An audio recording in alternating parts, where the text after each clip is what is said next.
6 अगस्त 1945 Japan के Hiroshima शहर में गर्मियों का मौसम चल रहा था। नीले आसमान और सूरज की हल्की किरणों के बीच लोग अपनी दिनचर्या शुरू कर रहे थे। करीब 7 बजे जापानी सेना को अपनी रडार पर दक्षिण में हलचल दिखाई देती है।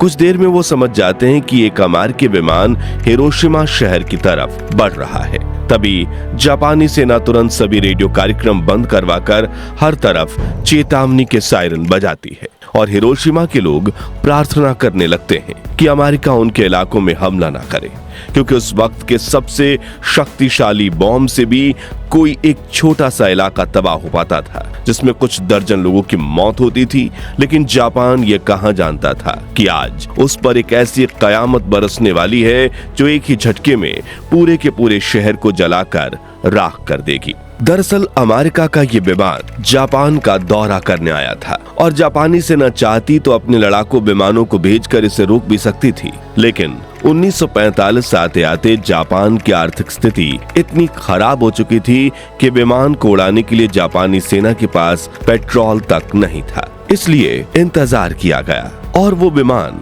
जापान के एयर स्पेस से वापस लौट गया। करीब 8 बजे खतरे के सायरन बंद कर दिए गए और लोग अपनी दिनचर्या में लग गए। बच्चे स्कूल पहुंच चुके थे, कुछ लोग दफ्तर जा रहे थे, कुछ बाजार और कुछ घरों में चाय की चुस्की ले रहे थे। लेकिन हर जापानी की जिंदगी मुश्किल दौर से गुजर रही थी। दुकानों में अंडे, दूध, चाय और कॉफी पूरी तरह से गायब हो चुके थे। लोग भूख से मर रहे थे। स्कूलों के मैदानों और घरों के बगीचों में सब्जियां उगाई जा रही थीं। पेट्रोल भी आम लोगों की पहुंच से बाहर हो चुका था, इसलिए सड़कों पर एक भी निजी कार नहीं दौड़ रही थी। हिरोशिमा की सड़कों पर हर तरफ साइकिलें और पैदल चलते लोग दिखाई दे रहे थे। सुबह के करीब 8 बजे जब हिरोशिमा के लोग दोबारा अपनी जिंदगी की ओर लौट ही रहे थे, तभी आसमान में एक और विमान दिखाई देता है। जापानी सेना इस विमान को भी रोक सकती थी, लेकिन उन्हें लगा ये भी पहले की तरह परिस्थिति का जायजा लेने आया होगा। लेकिन वो नहीं जानते थे कि ये विमान करीब 1 लाख लोगों की मौत का फरमान लेकर आया है। ये विमान था अमेरिका का B-29 बॉम्बर इनोल गे, जिसे उड़ा रहे थे लेफ्टिनेंट कर्नल पॉल टिबेट्स। इस विमान के दाहिने विंग से 10 मीटर की दूरी पर 1 किलोमीटर पीछे एक दूसरा B-29 विमान ग्रेट आर्टिस्ट उड़ रहा था, जिसके पीछे एक तीसरा बमवर्षक भी था जिसे जॉर्ज मार्कराड उड़ा रहे थे। उनकी अकेली जिम्मेदारी थी तस्वीरें लेना,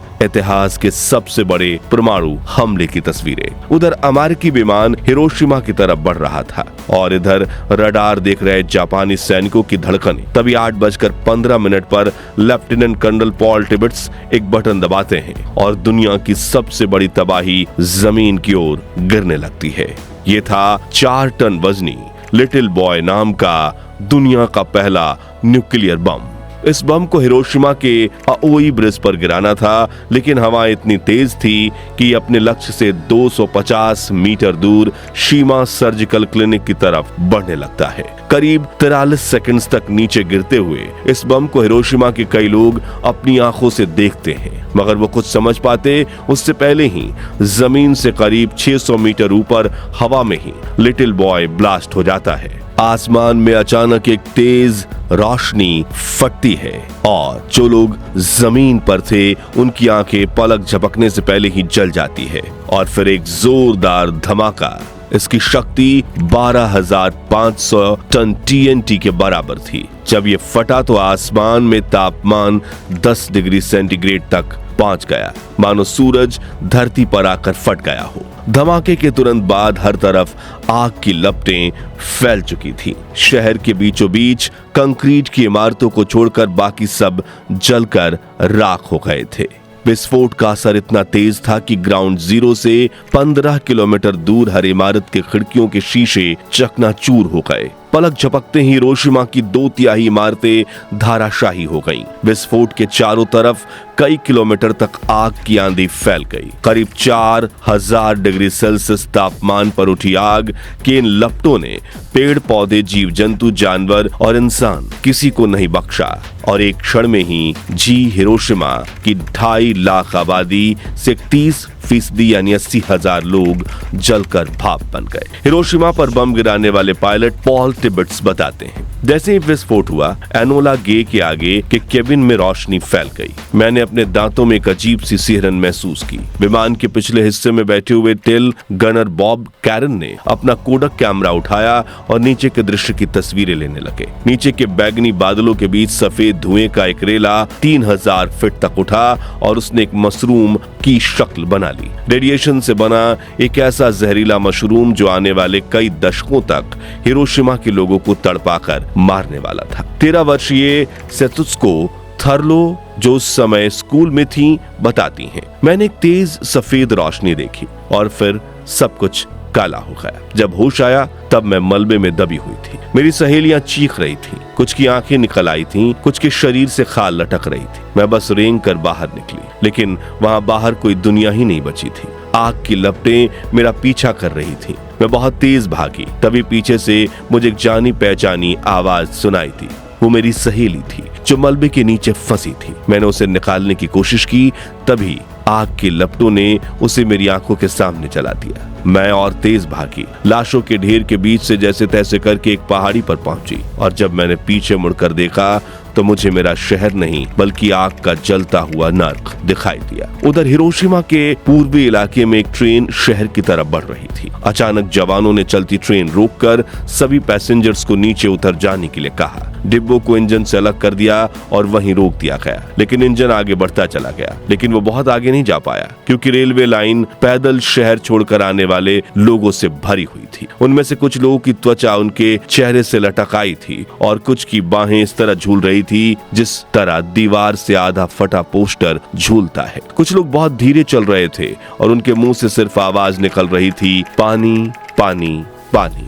लेकिन रेडिएशन ने शहर के पानी को जहरीला बना दिया था और लगातार इस बात से अनजान जिन भी लोगों ने इस जहरीले पानी को पिया वो तड़प कर मारे गए। रात के करीब 11 बजे एटम बम विस्फोट से पैदा हुए बादलों की वजह से हिरोशिमा में तेज बारिश होने लगी। ये काली बारिश थी जिसमें गंदगी, धूल और विस्फोट से उत्पन्न हुए रेडियो एक्टिव तत्व मौजूद थे। रेडियो एक्टिव राख और पानी से बनी इस बारिश की बूंदे जहाँ गिरती वहाँ जमीन जहरीली हो जाती। मगर प्यास से तड़प रहे कुछ लोगों ने इस पानी को पिया और चंद मिनटों में तड़प कर मर गए। वहीं जो लोग उस दिन बच गए वो धीरे धीरे रेडिएशन के असर से मरने लगे। किसी को कैंसर हुआ, किसी के अंग गलने लगे तो किसी की आने वाली पीढ़ियां विकलांग पैदा हुई। इस धमाके के वक्त हिरोशिमा शहर में एक सेकंड में 80,000 लोगों की जान गई थी, जो एक साल में बढ़कर 1,40,000 के पार पहुंच गई। लेकिन बचने वालों में से एक थे 37 वर्षीय रिपोर्टर सातोशी नाकामुरा, जो हिरोशिमा से थोड़ी दूर अपने दोस्त के घर गए थे। जब एटम बम फटा तो उसके असर से वो जमीन पर गिर पड़े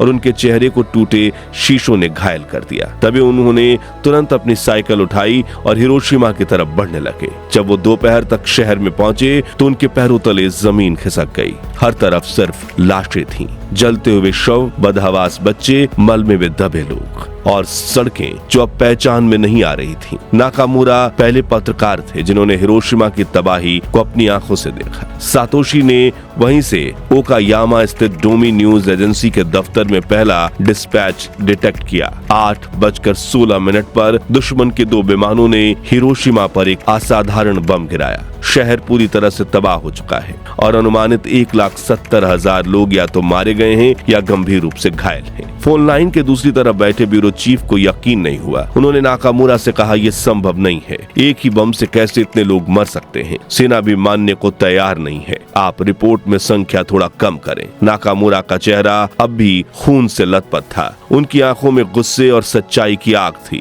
उन्होंने बिना रुके टेलीफोन पर चिल्लाकर जवाब दिया, सेना मूर्ख है, उन्हें नहीं पता कि हमने नर्क को जिंदा देख लिया है। हिरोशिमा में हुए इंसानियत के सबसे बड़े नरसंहार की खबरें पूरी दुनिया में फैलने लगी। हर कोई हैरान था कि आखिर इतना खतरनाक बम बना कैसे। तभी अमेरिकी राष्ट्रपति हैरी एस ट्रूमैन एक प्रेस कॉन्फ्रेंस बुलाते हैं और बड़ी बेशर्मी से सब लोगों के सामने मीडिया को ये बताते हैं कि एटम बम हमने गिराया। और इसका ऐलान करते हुए कहते हैं, कुछ देर पहले अमेरिकी जहाज ने हिरोशिमा पर एक बम गिराकर दुश्मन के यहाँ भारी तबाही मचाई है। ये बम 20,000 TNT क्षमता का था। अब तक इस्तेमाल में लाए गए सबसे बड़े बम से भी 2000 गुना ताकतवर। इस बम ने हमारे हथियारों की श्रृंखला में क्रांतिकारी परिवर्तन किया है, जो हमारी सेनाओं को मजबूती देगा। आगे उन्होंने कहा, इस समय इस बम का उत्पादन किया जा रहा है, साथ ही इससे भी ज्यादा खतरनाक बमों की खोज भी जारी है।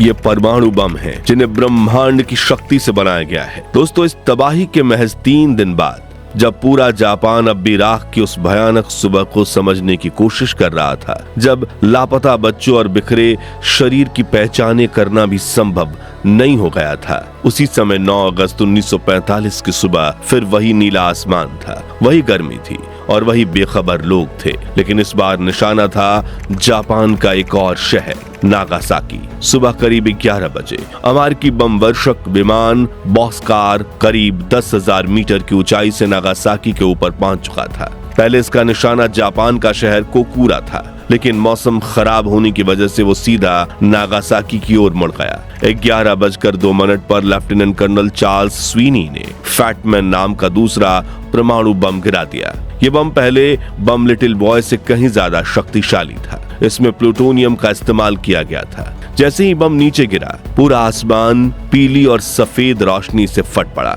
ऐसा लगा जैसे सूरज को जमीन पर उतार दिया गया हो। एक पल के लिए पूरे शहर में अंधकार छा गया, फिर उजाले का ऐसा विस्फोट कि आंखें खुली की खुली रह जाएं। इस धमाके ने अपने आसपास सैकड़ों किलोमीटर रेडियस में सब कुछ जलाकर राख कर दिया। सैकड़ों लोग सीधे भाप बनकर उड़ गए, उनकी हड्डियां तक नहीं बची। जो जीवित बचे, उनकी त्वचा गल चुकी थी, कपड़े जलकर उनके शरीर से चिपक गए और बच्चे माओ की गोद में कोयले की मूर्ति बन चुके थे। एक अस्पताल की नर्स सानो मियुको, जो उस दिन जिंदा बच गई थी, उन्होंने बाद में कहा, मैंने भगवान से कभी नहीं कहा था कि मुझे ये दिन दिखाए। मेरे सामने बच्चे जल रहे थे और उनके रोने की आवाजें अब भी मेरे कानों में गूंजती हैं। चर्च, स्कूल, घर, कुछ भी नहीं बचा था। नागासाकी में उस दिन करीब 74,000 लोग मारे गए थे और हजारों जिंदगी भर जलन, कैंसर और दर्द के साथ जीने पर मजबूर हो गए। उधर अमेरिका के राष्ट्रपति हैरी एस ट्रूमन ने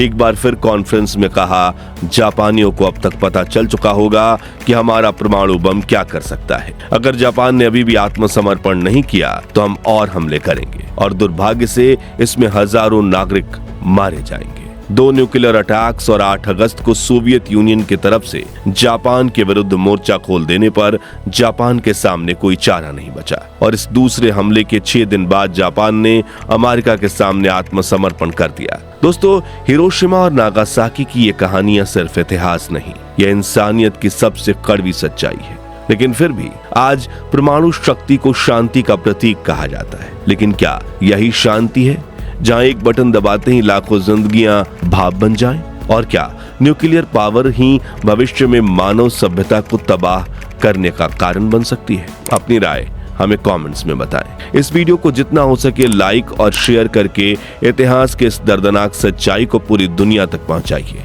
और ऐसी ही सच्ची झकझोर देने वाली कहानियां सुनते रहने के लिए हमारे चैनल को सब्सक्राइब करके पास वाली घंटी जरूर बजा दीजिए। जय हिंद, जय भारत।